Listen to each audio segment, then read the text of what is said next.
So hello everyone. कैसे हो सभी लोग? बढ़िया। होप करता हूँ सभी लोग बढ़िया होंगे। तो आप सभी का वेलकम है जेआरबी सॉल्यूशंस में, जहाँ पे हम सीखेंगे बेसिक से एडवांस तक हर एक चीज स्टॉक मार्केट के बारे में। तो यहाँ पे ऐसे कितने लोग हैं जिनका आज फर्स्ट लेक्चर है? आदर्श, आदित्य, मंजू, दिशा। शायद मुझे ऐसा लग रहा है सभी लोगों का आज फर्स्ट लेक्चर होगा, बिकॉज न्यू बैच आज से स्टार्ट हो रही है। तो देखो, यस जेआरबी सर। सॉल्यूशंस में जब आज आपका फर्स्ट डे है तो आज से आप 2 वीक्स यहाँ पे मेरे साथ होंगे, जिसमें हम सीखेंगे कि किस तरीके से मार्केट वर्क होता है, स्टॉक मार्केट एक्चुअल में किस तरीके से ट्रेड होता है। तो स्टॉक मार्केट में इन्वेस्टमेंट कैसी करनी है, स्टॉक मार्केट में एसआईपीस कैसे करनी है, स्टॉक मार्केट में ट्रेडिंग कैसे करनी है, स्टॉक मार्केट में टेक्निकल एनालिसिस किस तरीके से लगाना है, किस तरीके से आप फंडामेंटली स्ट्रॉन्ग स्टॉक पिक कर पाओगे, ये हर एक चीज हम यहाँ पे सीखेंगे। बेसिक से लेकर एडवांस तक हर एक टॉपिक इसमें कवर होगा। हमारा टोटल 2 वीक्स बैक चलेंगे, जिसमें हम हर एक टॉपिक जो है वो कवर करेंगे। जो भी आपके डाउट्स होंगे विद इन अ लेक्चर, जो भी लेक्चर चल रहा है उसमें अगर आपके अगर कुछ डाउट होता है तो आप उसको नोट डाउन करके रखोगे, जब सेशन एंड होगा तो आप मुझसे वो क्लियर करके लोगे। जो भी हमारे सारे सेशंस होंगे उनके बेहाफ पे अगर आपका कुछ डाउट रहेगा तो लास्ट जो सेशन होगा वो हमारा एक क्यूएनए सेशन रहेगा, जो कि नेक्स्ट वीक के सैटरडे को होगा। तो तब तक जो भी आपके डाउट्स आते हैं आप नोट करके रखना, एंड ऑफ द लेक्चर आप मुझे पूछ लेना। ठीक है? तो देखो, एक्चुअल में मेरा नाम तन्मय भोसले है और मैं प्रॉपर महाराष्ट्र से बिलोंग कर रहा हूँ। पिछले 1.5 साल से मैं लोगों को सिखा रहा हूँ कि किस तरीके से ट्रेडिंग की जाती है। काफी ऐसे लोग हैं जो भी आज भी मेरे साथ कनेक्टेड है, जेआरबी सॉल्यूशन के साथ कनेक्टेड है और आज भी वो ट्रेड कर रहे हैं। ठीक है? इफ अभी भी अगर उनको कुछ भी डाउट आता है तो हम जेआरबी सॉल्यूशंस ट्राई करते हैं कि हर एक पर्सन का डाउट क्लियर किया जाए। ठीक है? तो देखो, first of all lecture start करने से पहले ना कुछ पॉइंट्स हैं जो मैं आपके साथ शेयर करना चाहता हूँ। देखो, स्टॉक मार्केट जो है ना वो कोई क्विक स्कीम नहीं है। मतलब आप आज यहाँ पे आ गए और विद इन 2 वीक्स 3 वीक्स आप ऐसे एक प्रॉफिटेबल ट्रेडर या फिर एक अच्छे इन्वेस्टर बन जाओगे, ऐसा नहीं है। हाँ, ये चीज पॉसिबल है, बट उसके लिए आपको काफी वक्त देना पड़ेगा, टाइम इन्वेस्ट करना पड़ेगा मार्केट को समझने के लिए। देखो, स्टॉक मार्केट आप ना इसको डायरेक्टली एक पैसा छापने की मशीन मत समझना। जैसे अगर आपको डॉक्टर बनना है तो आपको 4 to 5 ईयर्स देने पड़ते हैं, सीए बनना है तो 4 to 5 ईयर्स देने पड़ते हैं, इफ अगर कोई बैचलर्स डिग्री भी लेने तो भी 3 ईयर्स देने पड़ते हैं, है ना? तो स्टॉक मार्केट भी ऐसा एक पूरा एजुकेशन है जहाँ पे आपको at least 2 to 3 months 4 months at least देने पड़ेंगे। हाँ, कुछ लोग ऐसे भी होंगे जो इससे कम टाइम में भी सीख पाएंगे, कुछ लोग ऐसे होंगे जिनको 1 साल भी जा सकता है, और कुछ लोग ऐसे होंगे जो 2 से 3 वीक में भी सारी चीजें ग्रैप कर लेंगे, अंडरस्टैंड कर लेंगे। ठीक है? समझ में आया सभी को? यहाँ पे ऐसे कितने लोग हैं जिनको पता है एक्चुअल में स्टॉक मार्केट होता क्या है? कितने ऐसे लोग हैं? एनीवन जिसको पता है कि क्या होता है स्टॉक मार्केट, क्या होते हैं शेयर्स, क्या होते हैं डिबेंचर्स, क्या होता है एनएससी बीएससी, क्या होता है सेबी? पता है ये सारी चीजें? हुए हैं यहाँ पे। और एक बात मैं आपके साथ शेयर करना चाहता हूँ, जब भी मैं सिखा रहा होता हूँ, इफ अगर बीच में किसी को डाउट आता है तो आप डेफिनेटली माइक ऑन करके बोल सकते हो। इफ अगर मैं कोई क्वेश्चन करता हूँ आपको तो भी आप माइक ऑन करके आंसर उसका करोगे। ठीक है? तो चलो हम लेक्चर स्टार्ट करते हैं। आज हमारा डे 1 होगा। कोई भी यहाँ से ऐसा पर्सन नहीं होगा जो कि लो फील करेगा सीखते वक्त कि मुझे कुछ भी नहीं आता। डेफिनेटली जब मैंने भी स्टार्ट किया था, इवन जो भी पर्सन स्टार्ट करते हैं इनिशियल डेज में, कुछ भी मार्केट के बारे में नहीं पता होता। बट काफी ऐसे लोग हैं जो हमारे साथ जुड़ के मार्केट को अभी बहुत बेटर अंडरस्टैंड करना स्टार्ट किए। ठीक है? तो जब आपके 2 वीक्स कंप्लीट हो गए, डेफिनेटली आपके पास भी मार्केट के बारे में काफी ज्यादा नॉलेज होगा। ठीक है? तो चलो आज का लेक्चर हम स्टार्ट करते हैं। किसी का कोई लेक्चर स्टार्ट होने से पहले कोई क्वेरी है, कुछ डाउट है कि सर क्या सारी चीजें होगी, किस तरीके से प्रोसेस होगा? और एक चीज, जो भी जेआरबी सॉल्यूशंस है वो भी हम एंजल वन के साथ टाइप करके ये सारी चीजें कर रहे हैं। ठीक है? तो एक वेल एंड गुड प्लेटफॉर्म है एंजल वन, जहाँ पे आप एक बेटरली ट्रेड एग्जीक्यूट कर पाओगे, बिकॉज वहां पे लिक्विडिटी ज्यादा है, मतलब numbers of buyers and sellers. मतलब वहां पे आपका कोई शेयर परचेस करते वक्त कभी ऐसा नहीं हो पाएगा कि वहां पे आपका कुछ मिस हो गया, बाय किया बट शेयर नहीं आया। ये सारी चीजें कभी नहीं होगी। आपकी लिक्विडिटी वहां पे बनी रहेगी, मतलब बायर्स और सेलर्स वहां पे काफी ज्यादा है। वहां पे आपको कुछ भी दिक्कत नहीं आएगी कभी भी। ठीक है? चलो तो लेक्चर स्टार्ट करते हैं। किसी को नॉलेज है स्टॉक मार्केट के बारे में? फिर मैं उस तरीके से आप सभी को गाइड कर पाऊंगा। किसी को नॉलेज है? बोलो आदर्श जी। यस सर, थोड़ी बहुत नॉलेज है। ओके, आपको थोड़ी बहुत नॉलेज है। बाकी आदित्य, मंजू, दिशा मैम, बाकी किसी को नॉलेज है? परमेश्वर जी आपको? ओके ठीक है, चलो तो आज का लेक्चर स्टार्ट करते हैं। हम ये बेसिक से स्टार्ट करेंगे। आज का जो लेक्चर होगा ना वो टोटल इंट्रोडक्शन लेक्चर होगा, जिसमें हम स्टॉक मार्केट का एक इंट्रोडक्शन लेंगे कि समझेंगे कि किस तरीके से ये जो सारी चीजें हैं वो वर्क होती है। चलो सभी लोगों को मेरी स्क्रीन विजिबल हो रही कि नहीं बस बता देना मुझे।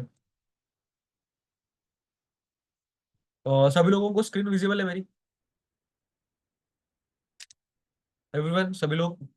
यस सर, विजिबल है। ओके ओके ओके ठीक है। तो ये मेरे पास पीडीएफ है, जो मैं अपना लेक्चर जब एंड होगा तो मैं आपको शेयर कर दूंगा। ये मेरे पास एक कभी पीडीएफ है, ठीक है। ये यहाँ पे बेसिक इंफॉर्मेशन है जो भी हम सीखेंगे समझेंगे। चलो जस्ट 1 सेकेंड। डेली आपको लेक्चर्स की नोट्स वगैरह भी प्रोवाइड की जाएगी, जो कि आप जिसको बैक टेस्ट वगैरह कर सकते हो, मतलब फिर से एक बार उसको रीड कर सकते हो, ठीक है। Just 1 second.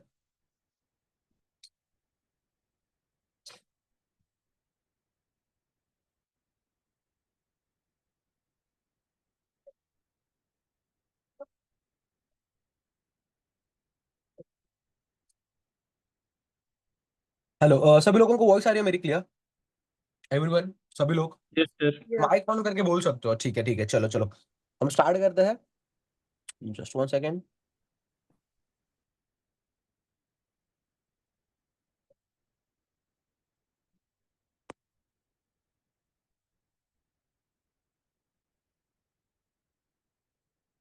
देखो आज हमारा डे 1 है, जिसमें हम समझेंगे बेसिक सारी चीजें।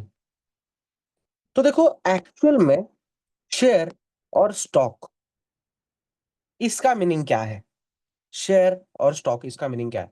शेयर मार्केट या फिर स्टॉक मार्केट हम तो सभी जानती है, बट शेयर और स्टॉक का मीनिंग क्या है? स्टॉक मतलब जो आप कंपनी का, मान के चलो आपके पास टाटा मोटर्स का एक शेयर है। क्या है? शेयर है। मतलब क्या है? आपने टाटा मोटर्स का एक शेयर परचेस करके रखा है। तो शेयर की क्वांटिटी कितनी है, मतलब एक शेयर है, दो शेयर है, तीन शेयर है, टाटा मोटर्स के आपके पास कितने शेयर है, उसको हम बोलेंगे स्टॉक। मतलब मेरे पास टाटा मोटर्स के अगर 4 शेयर है तो मैं बोलूंगा मेरे पास टाटा मोटर के 4 क्या है, स्टॉक है। मेरे पास टाटा मोटर के 4 क्या है, स्टॉक है। इफ अगर कोई मुझे पूछता है कि आपके पास कितने कंपनीज के शेयर है, तो मैं बता पाऊंगा कि मुझे मेरे पास टाटा मोटर्स के भी शेयर है, मेरे पास अप्रोक्स 10 कंपनीज के शेयर है। शेयर मतलब जो कंपनी का नाम होता है, इसको हम बोलते हैं शेयर। और उस शेयर की हमारे पास कितनी क्वांटिटीज है, 45 है, तो मैं बोलूंगा मेरे पास 45 स्टॉक है। क्या बोलूंगा? 45 स्टॉक है। इतना ही सिंपल मीनिंग होता है। जो क्वांटिटी होती है उसको हम स्टॉक बोलते हैं, और शेयर मतलब क्या? जो भी कंपनी के आपके पास हिस्सेदारी होती है।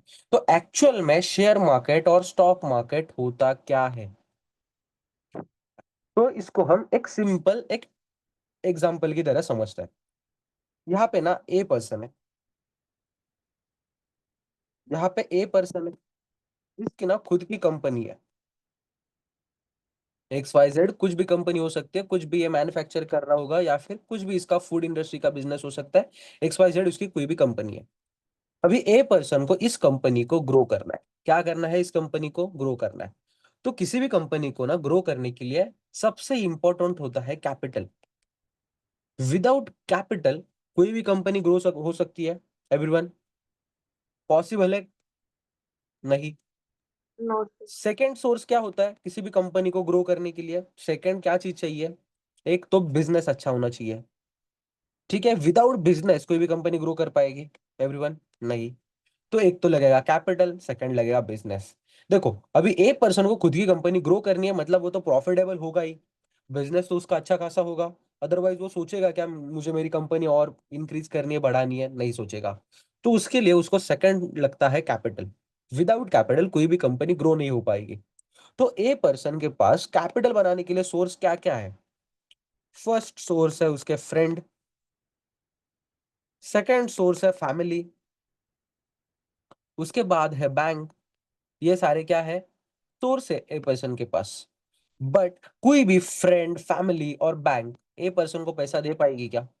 देखो मान के चलो ए पर्सन को बिजनेस बनाने के लिए अप्रोक्स 100 करोड़ की नीड है। कितने की? 100 CR की, 100 करोड़ की क्या है? नीड है। 100 करोड़ कोई फ्रेंड दे पाएगा? पॉसिबल नहीं है। कोई फैमिली मेंबर दे पाएगा? पॉसिबिलिटीज बहुत कम है। बैंक दे पाएगी? यस डेफिनेटली बैंक देगी। बट बैंक क्या बोलेगी, आपको 13% to 15 इंटरेस्ट आपको पे करना पड़ेगा। जो भी हम आपको 100 करोड़ देंगे उसके ऊपर आपको 13 से 15% क्या करना पड़ेगा, इंटरेस्ट पे करना पड़ेगा। तो ए पर्सन के लिए पॉसिबल है क्या इतना 13 to 15% इंटरेस्ट पे करने के लिए? उसके साथ साथ बैंक ये भी बोलेगी 13% इंटरेस्ट लगेगा ही, उसके साथ साथ आपको बिजनेस में कुछ मॉर्गेज रखना पड़ेगा, या फिर सोना गिरवी रखो, या फिर आपका घर गिरवी रखो। तो ए पर्सन के लिए ये चीज पॉसिबल है? अभी तो नहीं, बिकॉज उसको तो बिजनेस ग्रो करना है। ये लाइबिलिटीज लेके अगर चलेगा तो ए पर्सन ग्रो कब करेगा? तो ए पर्सन क्या करता है, स्टॉक मार्केट के पास आता है। किसके पास आता है? स्टॉक मार्केट के पास। अबे स्टॉक मार्केट के पास मतलब एक्चुअल में किसके पास? एक्चुअल में आता है एनएससी और बीएसई के पास। तो अभी ये एनएससी और बीएसई कौन है इसके बारे में अभी मैं आपको एक्सप्लेन करूंगा, बट जस्ट अभी इतना समझना, जो ए पर्सन है वो आता है एनएससी बीएसई के पास, मतलब स्टॉक मार्केट के पास। तो अभी ये एनएससी बीएसई करते क्या है? ये करते हैं किसी भी नई कंपनी को स्टॉक मार्केट में लिस्ट। जो भी नई कंपनी आती है स्टॉक मार्केट में उसको ये एनएससी बीएसई क्या करते हैं, स्टॉक मार्केट में लिस्ट करवाते हैं। ठीक है। तो अभी ए पर्सन को क्या करना है, पैसे चाहिए। ये किसके पास आया, स्टॉक मार्केट के पास। तो भी स्टॉक मार्केट को क्या बोलेगा, स्टॉक मार्केट मतलब एनएससी बीएसई, इनको क्या बोलेगा, मेरी ऐसी ऐसी कंपनी है, मैं ये प्रोडक्ट मैन्युफैक्चर करता हूँ, मुझे ऑल ओवर द इंडिया से इतना इतना डिमांड आ रहा है, मेरा इतना इतना सप्लाई, मेरा इतना इतना सेल्स है, मेरा इतना इतना प्रॉफिट है, मेरा ये इबिडा है। कंपनी का जो भी डाटा होगा वो एनएससी और बीएसई को क्या करेगा, ए पर्सन दे देगा। किसी का नाम माइक ऑन है, माइक ऑफ कर लेना। तो ए पर्सन क्या करेगा, जो भी कंपनी का डाटा है वो एनएससी बीएसई को दे देगा। अभी एनएससी बीएसई क्या करेगी, इनके पास खुद के पास पैसा है क्या, खुद का पैसा लगाती है एनएससी बीएसई? नहीं। स्टॉक मार्केट खुद का पैसा लगाता है? नहीं। तो ये पैसा किसका होता है, इन्वेस्टर का। किसका होता है, इन्वेस्टर का। इन्वेस्टर के भी काफी सारे टाइप्स होते हैं, उनको हम आगे जानेंगे। बट अभी हम इतना समझेंगे कि मार्केट में जो पैसा लगता है वो किसका होता है, इन्वेस्टर का। तो इन्वेस्टर डायरेक्टली किसी कंपनी में इन्वेस्ट करेगा क्या, नहीं। तो जो भी इन्वेस्टर है वो क्या करेगा, कंपनी का पूरा स्टडी करेगा। अभी एक जो कंपनी का डाटा है वो कहाँ पे मिलेगा, इन्वेस्टर को एनएससी बीएसई के पास। बिकॉज ए पर्सन ने अपना जो डाटा है वो किसको दिया हुआ है, एनएससी बीएसई को, कि हमारा सेल्स, हमारा रेवेन्यू, हमारा पोर्ट प्रॉफिट रेशो, हमारा पोर्टफोलियो, हर एक चीज के बारे में इंफॉर्मेशन एनएससी बीएसई के पास होती है, जो भी कंपनी लिस्टेड होने वाली होती है। तो इन्वेस्टर क्या करता है, कंपनी के बारे में पूरा पढ़ लेता है। इफ अगर इन्वेस्टर को कंपनी अच्छी लगती है तो इन्वेस्टर क्या करेगा, इन्वेस्ट। इफ अगर इन्वेस्टर को कंपनी अच्छी नहीं लगती तो इन्वेस्टर क्या करेगा, नहीं करेगा इन्वेस्टमेंट। सिंपल।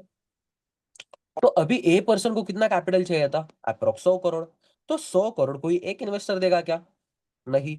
तो यहाँ पे होता क्या है देखो, मान के चलो कंपनी का वैल्यूएशन 500 करोड़ है, और ओनर को चाहिए 100 करोड़ और बिजनेस को और ग्रो करने के लिए। तो कंपनी पहले से 500 करोड़ की है, इन्वेस्टर को कितना, ए पर्सन को कितना चाहिए और 100 करोड़, मतलब 600 करोड़ की उसको नीड है। बट 100 करोड़ वो मार्केट से उठाने वाला है, मतलब 20%। 20% का इक्विटी शेयर्स वो क्या करने वाला है, पब्लिकली बेचने वाला है। मतलब जब भी इन्वेस्टर इन्वेस्ट करेगा तब स्टॉक मार्केट क्या करता है,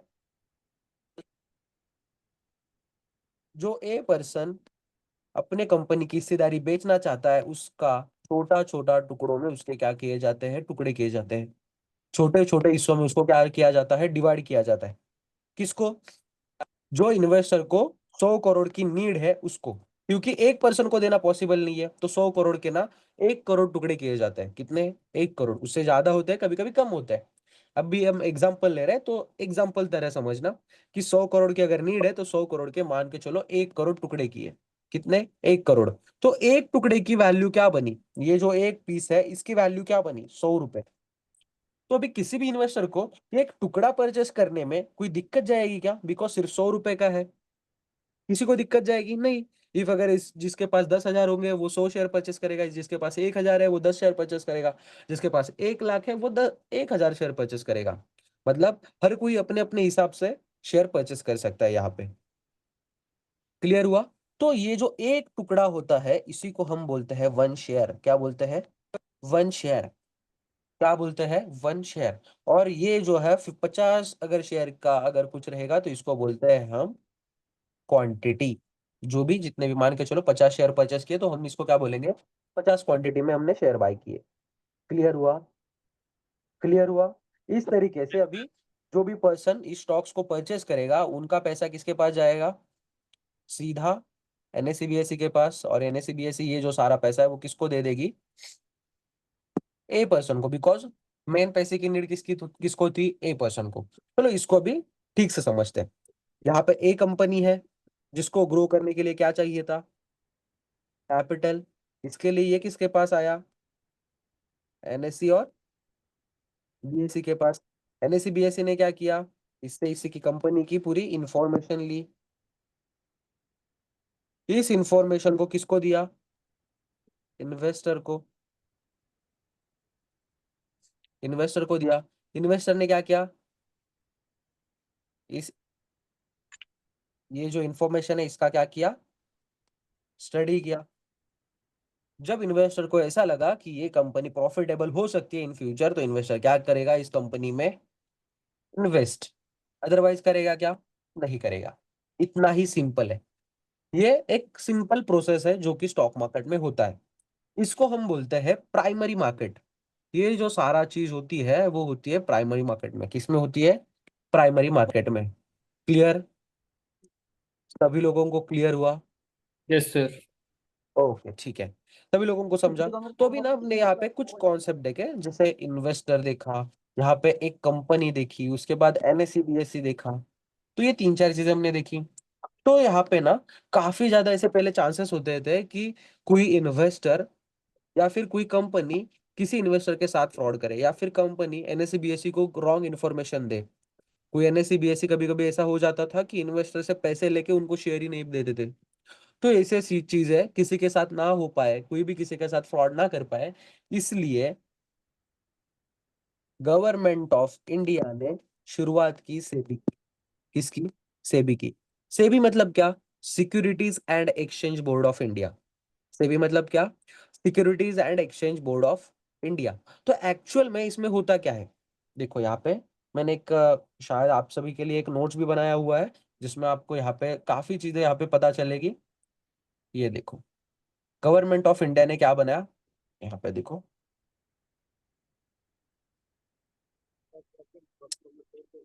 सेबी की, गवर्नमेंट ऑफ इंडिया ने क्या की? सेबी की शुरुआत। तो ये आपको मैं पीडीएफ दे दूंगा, तो उसको आप बाद में पढ़ लेना, ठीक है? तो यहाँ पे देखो, गवर्नमेंट ऑफ इंडिया ने क्या किया? सेबी की शुरुआत की। सेबी एक्चुअल में करती क्या है? देखो, यहाँ पे एनएससी है, यहाँ पे बीएससी है। हेलो, किसी का ना माइक ऑन है, माइक ऑफ कर लेना एवरीवन, बाकी लोगों को डिस्टर्ब नहीं होना चाहिए किसी की वजह से, ठीक है? चलो, यहाँ पे एनएससी बीएससी है, यहाँ पे इन्वेस्टर, यहाँ पे कंपनी है ना? तो ये सारी चीजें हैं। तो यहाँ पे कोई भी पर्सन किसी के, क्या यार माइक ऑफ कर लेना, माइक ऑफ कर लेना एवरीवन, आप करना माइक ऑफ करना।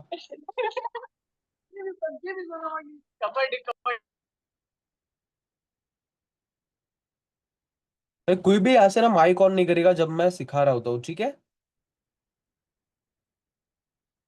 देखो, इसके लिए गवर्नमेंट ऑफ इंडिया ने क्या किया? सेबी की शुरुआत की। किसकी? सेबी की, securities and exchange board of India. तो अभी ये सेबी करता क्या है?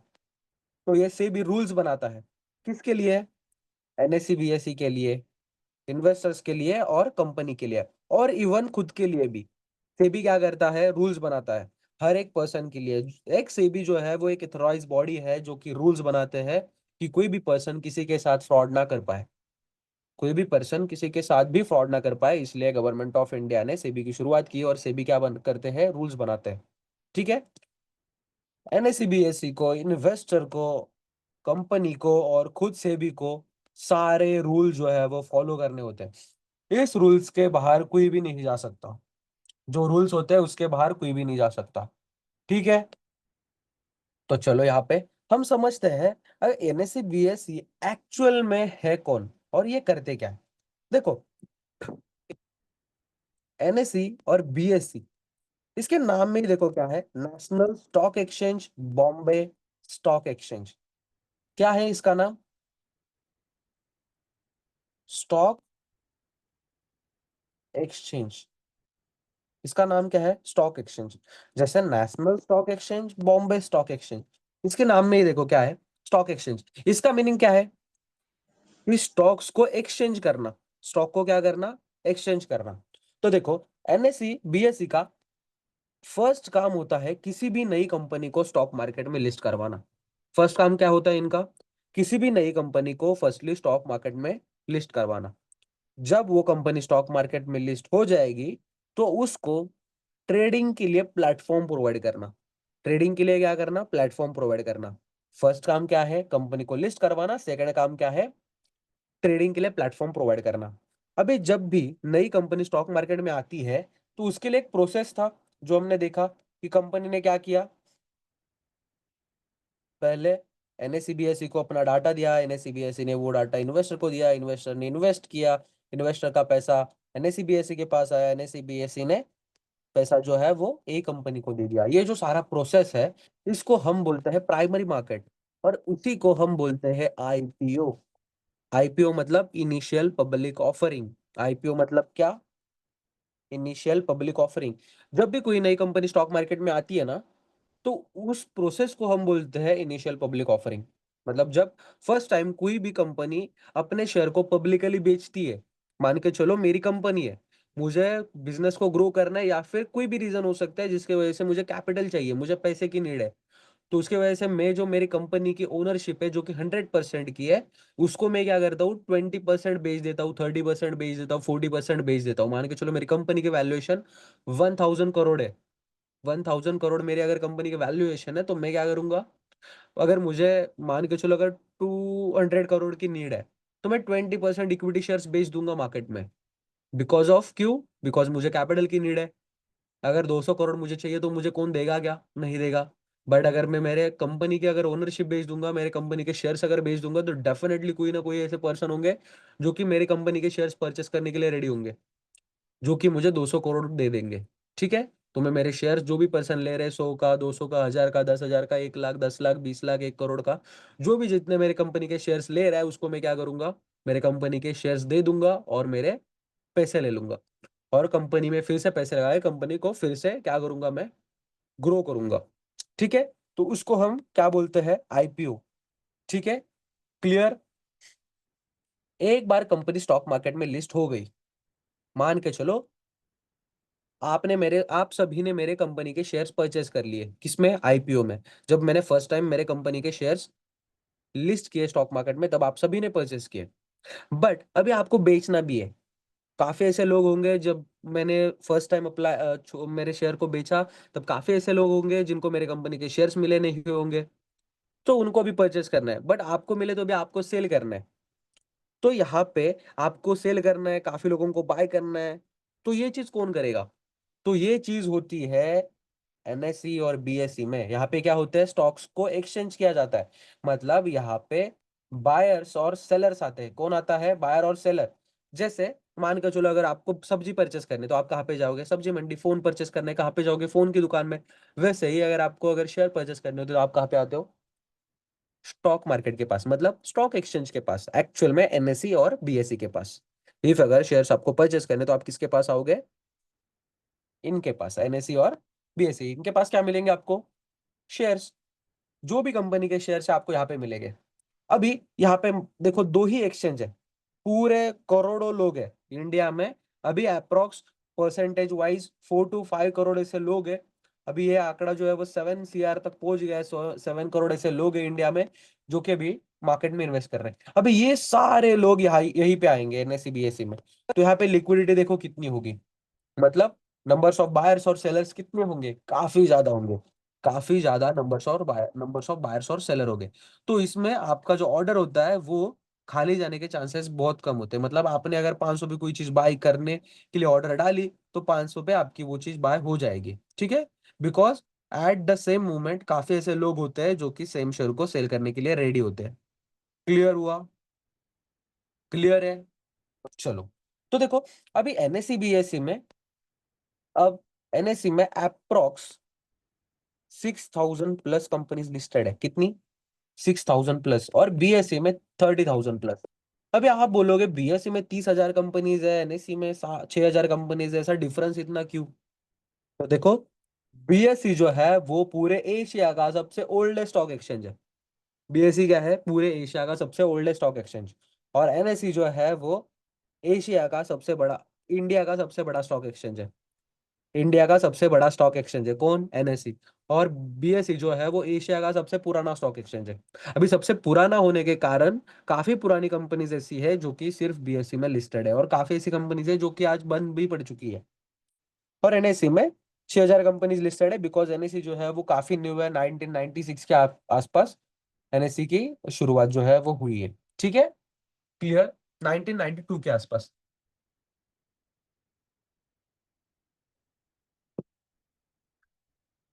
Just 1 second.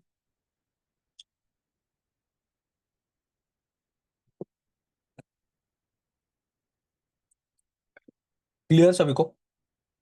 सभी को क्लियर हुआ अभी? देखो, अभी एनएससी में अभी 6000 कंपनीज है, बीएसई में 30,000 कंपनीज है। तो इतनी सारी कंपनीज है तो इनके कितने सारे शेयर्स होंगे, सोच सकते हो आप?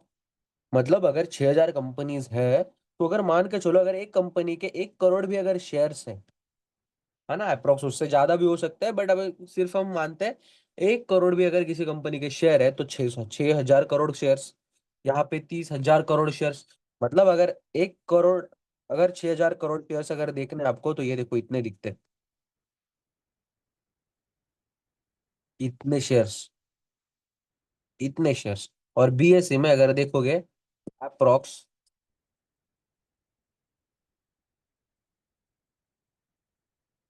इतने शेयर्स। अभी ये इतनी बड़ी क्वांटिटी, इतने सारे शेयर्स, इनको रखने के लिए जगह तो होनी चाहिए ना। अभी एनएससीबीएसई इतने सारे शेयर्स अपने पास रखेगा क्या? इतने सारे शेयर्स एनएससीबीएसई अपने पास रखेगा? डेफिनेटली नहीं। तो ये जो सारे शेयर्स होते हैं ना, वो स्टोर होते हैं सीडीएसएल और एनएसडीएल में। अभी ये दो क्या है? ये दो डिपॉजिटरीज है। ये क्या है? डिपॉजिटरीज। क्या है? डिपॉजिटरी, जहाँ पे क्या होते हैं, स्टॉक को स्टोर किया जाता है। मतलब जो भी सारे स्टॉक्स है वो कहाँ पे रखे जाते हैं? सीडीएसएल के पास। किसके पास? सीडीएसएल और एनएसडीएल के पास। अब ये दो डिपॉजिटरीज है, मतलब ये इनका काम क्या होता है? सिर्फ स्टॉक को स्टोर करना। क्या काम होता है? स्टॉक को स्टोर करना। इफ आप जब भी किसी स्टॉक को या फिर किसी भी शेयर को बाय करोगे ना, तो आपको डेली शाम को एक मैसेज आएगा, जो कि एनएसडीएल या फिर सीडीएसएल की तरफ से होगा, जिसमें आपने जो भी पूरा दिन में ट्रांजैक्शन किया हुआ है उसकी सारी आपको क्या मिलेगी? डिटेल्स मिलेगी। ठीक है, बिकॉज ये अभी सारा डिजिटलाइज सिस्टम हो चुका है, सीडीएसएल काफी डिजिटल चीजें हो चुकी है। बिकॉज पहले क्या होता था, जब आप शेयर को परचेस करते थे ना, तो आपको फिजिकली शेयर्स को बाय करना पड़ता था। बट अभी ये सारी जो चीजें हैं वो डिजिटलाइज हो गई है। आपको कहीं पे जाना नहीं पड़ता किसी भी शेयर को बाय करने के लिए। डायरेक्टली आप आपके डीमैट अकाउंट से ही किसी भी शेयर को बाय कर सकते हो, और आपके जो शेयर्स होते हैं वो भी कहाँ पे स्टोर होते हैं? डीमैट अकाउंट में ही। मतलब डीमैट अकाउंट में, मतलब जो सीडीएसएल है उनके पास ही स्टोर होते हैं। ठीक है, तो चलो, ये जो हमने सारी चीजें देखी, ये जो सारा प्रोसेस देखा, उसको हम इसको एक ही फ्रेम में समझते हैं कि किस तरीके से एक बायर और एक सेलर के ऑर्डर एग्जीक्यूट होंगे। अभी ये यहाँ पे एक बायर है, मान के चलो इसको टाटा मोटर्स, टाटा मोटर्स का शेयर बाय करना है, जो कि 500 रुपए का है। एक एग्जांपल दे रहा हूँ आपको। और सेम यहाँ पे सेलर है, जिसको टाटा मोटर्स का शेयर जो है वो सेल करना है 500 रुपए पे। अभी सेम प्राइस में इसको बाय करना है, इसको सेल करना है। अभी आप बोलोगे सर, ये बायर इसके पास आएगा, एक दूसरे के साथ सेल कर देंगे। बायर पैसा ले लेगा, बायर पैसा दे देगा, और सेलर क्या करेगा? शेयर दे देगा। ऐसा होगा? बट ये चीज ऐसे नहीं होती एक्चुअल में। देखो, ये जो सारा प्रोसेस है वो किस तरीके से होता है। बायर जाता है फर्स्ट अपने ब्रोकर के पास, जैसे एंजल वन। सेलर भी जाएगा अपने ब्रोकर के पास, जैसा एंजल वन। अब एंजल वन डायरेक्टली करेंगे क्या? नहीं, ये जाएंगे एनएससी और बीएससी के पास। किसके पास? एनएससी बीएससी के पास। बिकॉज मैंने आपको क्या बताया, ये क्या है? स्टॉक एक्सचेंज है, यहाँ पे ही स्टॉक को एक्सचेंज किया जाता है। ठीक है, तो जो ब्रोकर्स होते हैं उनका अकाउंट होता है एनएससी बीएससी के पास, और आपके अकाउंट्स किसके पास होते हैं? एंजल वन के पास। मतलब ब्रोकर के पास आपके अकाउंट होते हैं, और ब्रोकर्स के अकाउंट होते हैं एनएससी बीएससी के पास। क्लियर हुआ? तो भी एनएससी बीएससी क्या करेगा? 500 रुपए पे बायर मिला, इसके ऑर्डर्स मैच करेगा, 500 रुपए पे सेलर मिला, तो यहाँ पे क्या बन गया? एक ऑर्डर बन गया। ठीक है, बिना बायर और सेलर का कोई ऑर्डर बनेगा क्या? नहीं बनेगा। ऑर्डर बनने के लिए एक बायर चाहिए, एक सेलर चाहिए। यहाँ पे बायर और सेलर मिल गया, वो भी सेम प्राइस पे। तो अभी एनएससीबीएसई क्या करेगा, ऑर्डर्स को मैच करेगा, ऑर्डर्स को मैच करके सीडीएसएल को बोलेगा, सीडीएसएल और एनएसडीएल को, कि ये जो दो बायर और सेलर है इनका अकाउंट का शेयर आप सेलर के अकाउंट में डाल, बायर के अकाउंट में डाल दो, और बायर के अकाउंट के पैसे जो है वो सेलर के अकाउंट में डाल दो। मतलब सेलर से जो शेयर है वो किसके पास आएगा, बायर के पास, और बायर के पैसे जो है वो सेलर को चले जाएंगे। मतलब ये एक्चुअल में प्रोसेस इतना बड़ा होता है, एक बायर जाएगा एंजल वन के पास, एंजल वन एक्सचेंज के पास, एक्सचेंज बताएगा सीडीएसएल एनएसडीएल को, सीडीएसएल एनएसडीएल क्या करेगा, ऑर्डर्स को एग्जीक्यूट करेगा। एनएससीबीएसई बताएगा कि कौन से ऑर्डर को मैच करना है, एनएससीबीएसई क्या करके देगा, ऑर्डर को मैच करके देगा, पेयर बना के देगा ऑर्डर्स की। वैसे ही सेम सेलर्स के जो शेयर है वो एंजल वन के पास आएंगे, यहाँ से एनएससीबीएसई के पास, और यहाँ से डिपॉजिटरी जो है वो शेयर को यहाँ पे ए पर्सन को क्या कर देगी, भेज देगी। अभी आप बोलोगे सर ये इतना बड़ा प्रोसेस है, होने में बहुत टाइम जाता होगा। डेफिनेटली नहीं, ये जो सारा प्रोसेस है वो with in a 1 second, with in a micro seconds हो जाता है। मतलब इफ अगर आप सिंगल टैप करोगे, सिंगल टच करोगे, सिंगल टच में ये प्रोसेस क्या होता है, कंप्लीट हो जाता है। क्लियर, क्लियर एवरीवन, सभी लोगों को क्लियर है? Yes, sir. ओके ठीक है। If anyone has any doubt, किसी को कोई डाउट है, जो भी चीजें हमने समझी उसके बारे में किसी को डाउट है क्या? एवरीवन, कोई भी माइक ऑन करके आप बोल सकते हो। नहीं। ओके ठीक है, जस्ट 1 सेकेंड।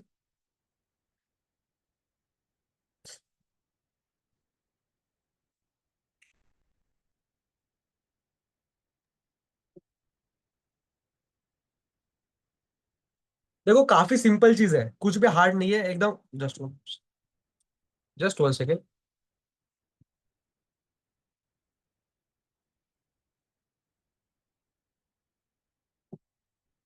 देखो कुछ भी हार्ड नहीं है, एकदम सिंपल सारी चीजें। जो भी चीजें है आपको काफी इजीली अंडरस्टैंड हो चुकी होगी ऐसा मुझे लग रहा है। देखो सिंपल है, किसी भी शेयर को, शेयर मतलब क्या, शेयर मतलब क्या, कोई भी एक पर्सन माइक ऑन करके बोल सकते हो आप कि शेयर मतलब क्या। किसी कंपनी का शेयर है, स्टॉक है। हाँ मान के चलो कि अगर मुझे मेरी कंपनी को ग्रो करना है, कुछ भी चीज हो सकती है जिसके लिए मुझे कैपिटल की नीड है, तो मैं क्या करूंगा, मेरे पास जो कंपनी की 100% की ओनरशिप है उसको बेचूंगा। जो भी पर्सन मेरी जो ओनरशिप है कंपनी की उसको परचेस करेगा, उसको मैं क्या बोलूंगा, एक शेयर होल्डर। बिकॉज वो क्या है, अभी मेरे कंपनी का एक पार्टनर है। इफ अगर आप किसी भी कंपनी का कोई भी एक शेयर भी परचेस कर लेते हो ना, तो आप उस कंपनी के एक ऑथोराइज पार्टनर बन जाते हो, बहुत छोटे हिस्से का। मतलब आपके पास इतने बड़े राइट्स नहीं होते, बट डेफिनेटली आपके पास भी छोटे छोटे राइट्स होते हैं। मतलब जब भी कंपनी में कुछ भी डिसीजन लेना होता है, तो कंपनी का ना आपको एक मेल आता है, जिसमें आपका भी डिसीजन, आपका भी ओपिनियन मैटर करता है। वहां पे आप भी आपका ओपिनियन डाल सकते हो, बिकॉज आप भी उस कंपनी के क्या हो, ओनर हो। बहुत कम क्वांटिटी में हो, बट बहुत छोटे ओनर है, बट आप एक उस कंपनी के क्या हो, एक ओनर हो। ठीक है। उसके बाद एनएससी बीएससी ये जो दो है एक्सचेंजेस है। मतलब यहाँ पे अगर किसी भी कंपनी को जब स्टॉक मार्केट में आना होता है ना, तो विदाउट एनएससी बीएससी नहीं आ पाती। बिकॉज ये दो एक्सचेंज है, यहाँ पे ही आके किसी भी नई कंपनी को लिस्ट होना होता है। उसके बाद ही वो कंपनी के शेयर्स कोई भी इन्वेस्टर क्या कर सकता है, परचेस कर सकते हैं। अदरवाइज उस कंपनी के शेयर जो है परचेस करना इम्पॉसिबल है किसी भी इन्वेस्टर को। ठीक है। तो ये जो प्रोसेस होता है ना, उस प्रोसेस को हम बोलते हैं आईपीओ, इनिशियल पब्लिक ऑफरिंग। अभी रिसेंट में एलजी का आईपीओ आया हुआ है, टाटा कैपिटल्स का आईपीओ आया हुआ है। बहुत बेटर रिटर्न्स मिलते हैं कभी कभी आईपीओज वगैरह में। बट आईपीओज जो है वो कभी कभी काफी लोगों को लगते भी नहीं है। बट जब भी आईपीओज वगैरह में आपको चांस मिलता है, बेटर अपॉर्चुनिटीज मिलती है, डेफिनेटली आप आईपीओज वगैरह में ट्राई कर सकते हो। ठीक है। उसके बाद हम देखते हैं सीडीएसएल और एनएसडीएल को। ये दो क्या है, डिपॉजिटरीज है। अभी डिपॉजिटरीज मतलब, देखो जैसे अगर मान के चलो आपकी कंपनी स्टॉक मार्केट में लिस्ट हो गई है, तो एनएससी बीएससी जो सारे शेयर है वो अपने पास नहीं रखती। वो जो सारे शेयर है वो रहते हैं डिपॉजिटरीज के पास, मतलब एक एज अ लॉकर समझो, या फिर एज अ गोडाउन टाइप, जहाँ पे आपके जो सारे शेयर है वो रखे जाएंगे।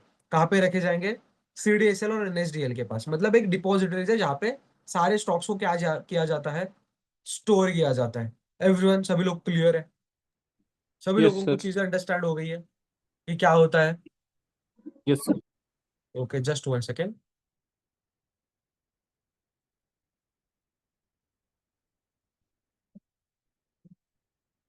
तो सभी लोगों ने अपना एंजल वन का डिमैट अकाउंट ओपन किया हुआ है, सभी लोगों को पता है उसको किस तरीके से यूज करना होता है एवरीवन। अगर किसी को पता नहीं होगा तो जस्ट आज अपना जो एक फर्स्ट लेक्चर है वो जस्ट एक इंट्रोडक्शन लेक्चर होता है, इसमें हम काफी चीजें जो है वो एड ऑन नहीं करते हैं, बिकॉज फर्स्ट डे मैं आपके ऊपर बर्डन नहीं डालना चाहता कि आप ये समझो वो समझो, सिंपल चीजें समझो। बट धीरे धीरे हम एड ऑन करेंगे सारी चीजें, और इतना डीप में जाएंगे कि डेफिनेटली काफी चीजों का आपको नॉलेज आ जाएगा जब तक लेक्चर्स हमारे एंड होते हैं। उससे पहले ही technical analysis, futures, options, fundamental analysis, risk management, portfolio किस तरीके से बनाओगे, हर एक चीज के बारे में हम क्या करेंगे, गो थ्रू करेंगे। ठीक है। तो आज का लेक्चर सबसे छोटा लेक्चर है हमारा, जिसमें हमने सिर्फ बेसिक चीजें समझी है। बट कल से जो भी लेक्चर होंगे उसमें हम fundamental analysis, technical analysis, tools वगैरह किस तरीके से यूज करना होता है, स्क्रीनर में आप किस तरीके से फंडामेंटल एनालिसिस देखते हो, किस तरीके से चार्ट्स पे टेक्निकल एनालिसिस यूज किया जाता है, चार्ट पैटर्न्स होते हैं काफी ज्यादा, सपोर्ट रेजिस्टेंस क्या होता है, सप्लाई डिमांड क्या होता है, किस तरीके से बाय सेलर्स के ऊपर डोमिनेशन होता है, सारी चीजें, बहुत सारे टॉपिक्स है जो हम आगे के लेक्चर्स में कवर करेंगे। ठीक है। तो आज जस्ट हमारा ये इंट्रोडक्शन लेक्चर था।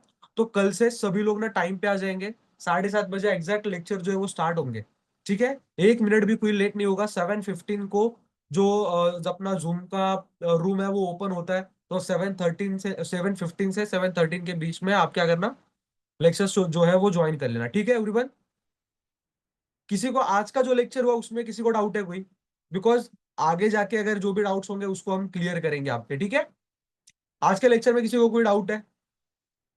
किसी को भी कोई डाउट? ओके नहीं है तो चलो आज का लेक्चर हम यहीं नो पे एंड सर। करते हैं। हाँ बोलो बोलो। नहीं है डाउट। तो आज का लेक्चर हम यहीं पे एंड करते हैं। कल सभी लोग टाइम पे आ जाना, काफी चीजें कल से स्टार्ट होगी। ठीक है। तो चलो सभी लोग एग्जिट कर लेना। आपको जो नोट्स है आज के दिन के, मैं कल आपके कोऑर्डिनेटर से आप मांग लेना, कोऑर्डिनेटर से आपको जो नोट्स है वो प्रोवाइड कर दे देंगे। ठीक है। सर चलो मैं फिर बाय। कोऑर्डिनेटर की तरफ नहीं हूँ sir.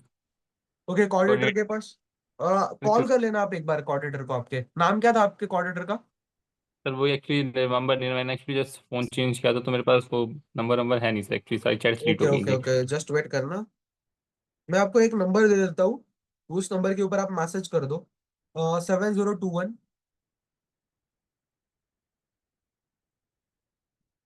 Continue sir. 7021 yes sir. 1933 1933। 48। इनको 48 मैसेज ओके करो सर। और इनको बोलो कि मुझे कोई भी एक कोऑर्डिनेटर असाइन कर देना, आपको एक कोऑर्डिनेटर मिल जाएगा, जो भी आपके डाउट्स होंगे वो आपके क्लियर कर देंगे। ठीक है। अदरवाइज मैं यहाँ ओके पे सर। हूँ, मैं डेफिनेटली आपके डाउट्स क्लियर करूंगा। बट लेक्चर्स वगैरह की लिंक, लेक्चर्स कब होने वाले हैं, डेफिनेटली डेली लेक्चर्स होते हैं अपने। लास्ट वीक में बस लेक्चर्स नहीं हुए थे, शायद 2-3 फेस्टिवल्स थे इसकी वजह से। बट फ्लुएंटली सारे लेक्चर्स जो है वो चालू है। ठीक है। तो चलो सभी लोग एग्जिट कर लेना। Bye bye everyone.